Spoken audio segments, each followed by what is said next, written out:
Welcome to today's top story. With Christmas just around the corner, we're certainly hoping that at least your Christmas shopping is done.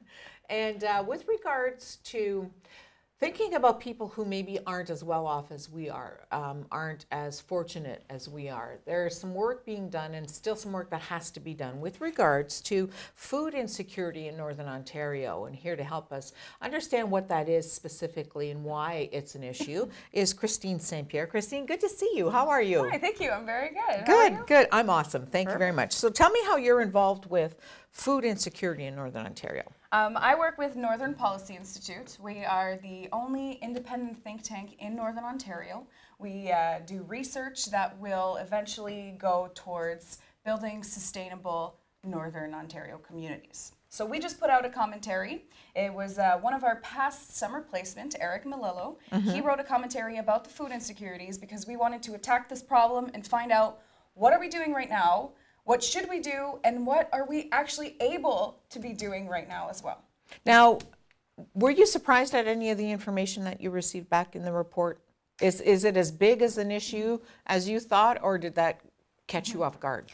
Now, of course, people are always going to say, yes, Christine, the more far north you go, the more your bananas are going to be expensive. Of course, yeah. But let me tell you how big the difference is. Okay. So in the report, we found out that the Northwest Health Unit has the biggest, most expensive nutritious food basket. So the nutritious food basket is what we call the measure of how much it would cost monthly for a family of 4 to eat a healthy food. Okay. So in the Northwest Health Unit, which includes Rainy River, Kenora, and Thunder Bay, it costs around $1,018.20 per month for a family of 4. Now, yes, that's a lot of money, but when you think about it, it's $160 more than what it is in the Toronto area.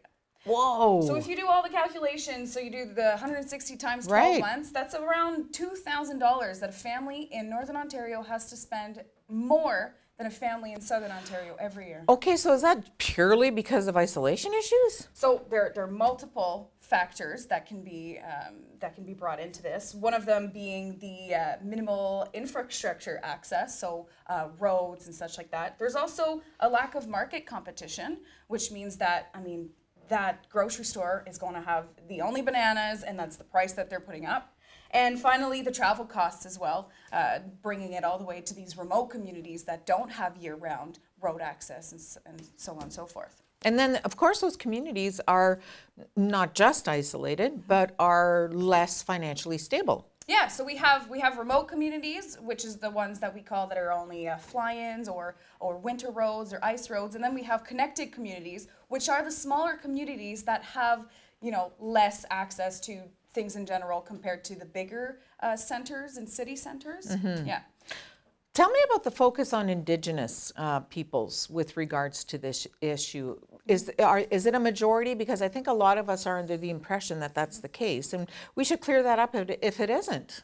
Yeah, so there's been some, in the private sector, there's been some attempts to try and help that out, including the Northern Ontario First Nation community, in Moosonee. So there's an island off of Moosonee called the Moose Factory Island. This island there's a reserve on there as well, and it's only accessible by boat or by winter roads or by helicopter.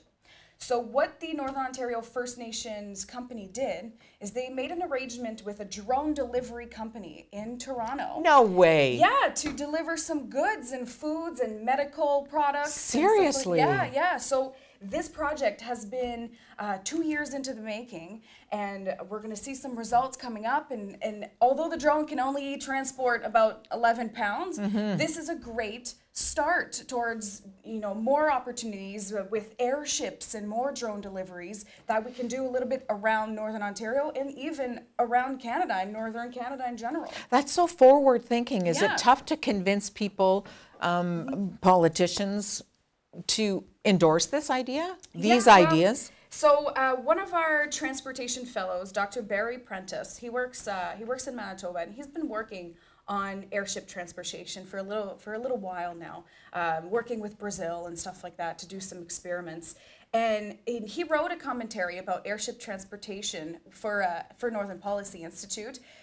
And basically what he came out with that is, it's possible.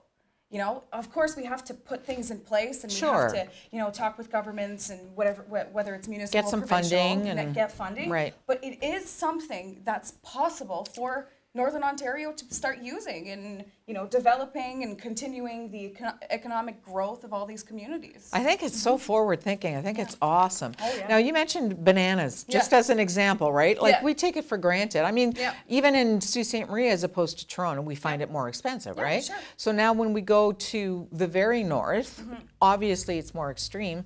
Are there no regulations in place for store owners? Can the government or someone, Canada Food maybe, not say to them, listen, you can't charge $18 for one banana? Yeah, so actually, you're talking about the Nutritious North Canada program, which offers subsidies, right, to these northern communities. The subsidy program was revised, so now it includes a lot more things and pasta and all that. But the author of the commentary points out that the Auditor General of Canada noticed that this program, there's no monitoring system on, are we seeing these subsidies actually getting transferred to the customer? So one of the suggestions is to bring in this monitoring system so we can find out, are these subsidies There's no monitoring system. There is no monitoring system. So they don't know if they're getting the bananas even. Exactly. Oh my gosh, that's a little bit scary. Another solution that the author brought up is going towards more the cooperative business instead of the for-profit. Because if you're the only if you're the only grocery store that sells bananas, you have the lowest and the highest price of bananas. That's right. So why are you doing this for profit instead? So more going towards these cooperative grocery stores and whatnot. So that would be a solution that we can do. And maybe offer incentives to the grocery store owners. Exactly. You're the only game in town, so let's try and be fair. Right? Give me those good bananas. Yeah, I want that banana before it rots. Exactly. Now, with regards to these communities, have they had a strong voice in the fact that they are food insecure? So the 2011 subsidy program got a lot of backlash because the concerns that it was more from a southern perspective. But when they revised it in 2016, they did a consultation tour of a little over 18 northern communities to have that traditional Northern Ontario diet and to include all these things. So yeah, they have been they've been involved in the subsidy program so that we can include what they want, really. That's good. That's good to hear. Also, I would think education for these remote communities would be important. Yeah, for sure. Like, you know, having them understand nutrition is vital because it starts there and then it branches out to so many other aspects of your lifestyle. Exactly, and it's getting that fresh food access and healthy food access that's harder because, of course, getting your canned food is going to be easier. Sure. But it's getting those fruits and vegetables and that fresh meat and all that. That's when we really have to start getting a little innovative with our ideas. Right. Yeah. So are the communities accepting of these new ideas? Because they're very traditional, because they've been remote, they've had to do it on their own for so long. They're very traditional, which is all awesome. Yeah. But are they welcoming of these new ideas? People in general are a little bit scared of the let's try something, let's try this on you. But implementing, let's say, a drone pilot in a community, it's not going to hurt, you know? The only thing is that it's going to bring some value, it's going to help connectivity, it's going to help these food insecurities to be diminished, and it's going to be a solution, you know? So people need to be more, they need to be more active in what they want to do, and they need to be acceptant of the things that we're trying to do. A little bit more open-minded. Exactly. We're not going to crush your traditions or your environment, because there's a lot of people who are very concerned with their environment, as they should be, because there's so many issues around that. Now, tell us, for folks watching in Sault Ste. Marie, for instance, today, how can we help? What can we do?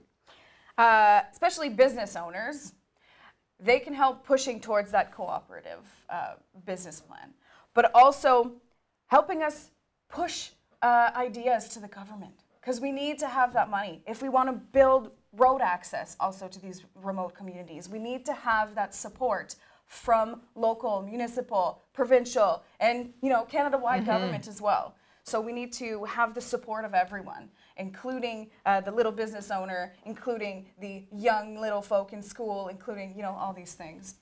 We do have programs, like Canada has programs for children to eat healthy. But not the problem with that, that's a great initiative. But that only goes towards one demographic. Like, what about our seniors? They need to be eating healthy. Absolutely. As well. Our teenagers, our adults, our young adults. And then these kids go mm-hmm. home to bad eating habits exactly. or traditional eating habits or unaware, mm-hmm. uneducated, whatever mm-hmm. the reasoning might be. Mm-hmm. So yeah, that's a good idea. So NPI is not the only one doing these efforts. Mm-hmm. There's so many people doing efforts, whether it's someone buying local food instead of going to the main grocery store. That's an effort as well. Right. And that's something that everyone should start doing.